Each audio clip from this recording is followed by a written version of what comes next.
Hey y'all, what's up? Back at it again with another video. This time we're gonna do something a little bit different than the usual. You see, people have been talking about this game, Inclement Emerald, for a while now. And while I was on some Reddit posts, someone even said it was even better than Radical Red. I couldn't believe the nerve of it. So I had to try it out for myself, and you know, it actually is a pretty good game. I'm a little bit biased. Radical Red was the first ROM hack I ever had, and it was also what started this channel. But Pokemon Emerald is my favorite GBA Pokemon game, so to say I'm conflicted is an understatement. And honestly, both have their pros and cons. Like some pros to Pokemon Inclement Emerald is they have Pokeviles, which are pretty much portable Pokemon centers, a Pokedex, which has the entire learn set of a Pokemon, which is a lot, but it is really cool. And also, every Pokemon that you catch, traded, catch, or whatever, is always gonna have at least 3 perfect IVs. That's pretty huge. And I could go even more into the lifestyle changes that Inclement Emerald implements. But that's not what we do here. If you guys want a video like that later, sure, we'll do one down the line. But right now, let's talk about some of the really cool Pokemon that they buffed up. Now, this isn't going to be my regular buffs and nerfs video, because that focuses on one Pokemon and going into a lot of the math behind that and those buffs. Instead, I'm just going to go over some of the early Pokemon that you can capture that I think will help you see what kind of game Inclement Emerald is. In the comments below, if you guys have any Pokemon you would recommend to someone first trying out the game, either at the start or late game, let them know in the comments below. And without further ado, let's get started. Lediba/Ledian. I don't know what it is about this Pokemon, but everyone just wants to help this poor thing out. It always needs a buff in every ROM hack I see it in, but it's a pretty decent one. It gets the super powerful ability Aerialate.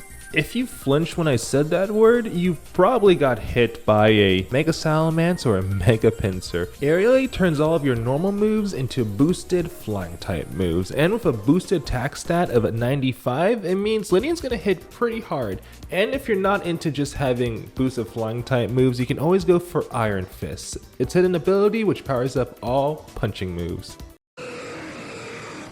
In Dewford Town, the location of the Flying type gym, you're able to trade a Krogunk for a Tropius. And Harvest Tropius doesn't seem too impressive, but Aerialate Tropius does. That's right, another Pokemon has the ability Aerialate. And even though Tropius has a lower attack stat than Ledian, it does have stronger moves like Stomp and Body Slam compared to Tackle and Comic Punch. And honestly, I think my Flying Banana Dinosaur is going to beat out a Ladybug with Boxing Mix. Unless that Ladybug with Boxing Mix knows Ice Punch.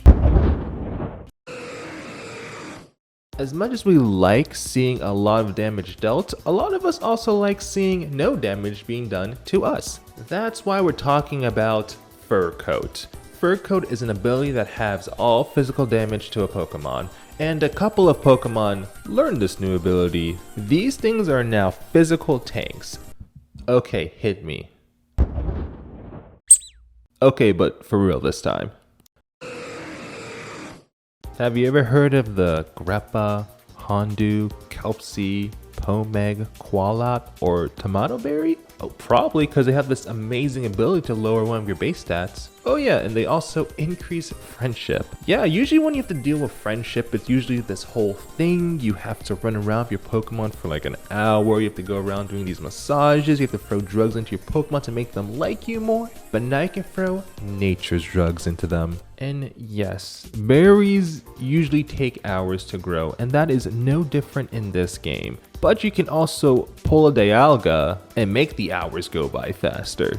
And something the creator of this game did is increase the output of berries. So instead of getting 3 to 4 berries, you're actually getting closer to about 12. And the most I've seen, I think, is about 24 berries. I think you even go up to 48 berries, if you're lucky enough. It only takes about 15 berries to max out the friendship of a Pokemon. So after 15 berries, you can evolve that Riola you caught on Route 116, or that Abra you caught in Granite Cave. Don't you run, don't you run, don't you run. into Kadabra, and then with High Friendship into Alakazam. Or the Noibat in Windsmer Tunnel. Now you can evolve with High Friendship at night and boom. Don't you sometimes wish, when it came to your favorite evolution, that they just had this one move, this one thing that'll just make it better? Well, you can. In Inclement Emerald, something fun they decided to do is as soon as you evolve an Eevee, you're able to switch that Eevee into one of its other forms. That's insane. That means you can teach one move to one form of Eevee in one evolution and then switch it to another evolution with that same move. That means you can have an Espeon that knows Ice Beam and Thunderbolt. Or you could have an Umbreon that knows Leech Seed and the Synthesis. Or you can have a Jolteon that knows Blizzard and Psychic. The combinations are endless. The cool thing is you're able to catch Eevee as early as Rustboro City. The guy who changes the forms is right there. And then getting the evolutionary stones is a hop and a skip away over in Slateport City. So you're not going to have to wait for long to have your monstrosity of evolutions. And yep, there we go. Those are some of the Pokemon that I was excited to find out about in Inclement Emerald. And if you liked Radical Red or just interested in Inclement Emerald, definitely give it a try. I'll leave a link in the description to download it. And though I am still gonna go on with the buffs and nerfs of Radical Red, if you guys like to see some things from Inclement Emerald, let me know. Anyway, I'll catch you guys later. Peace.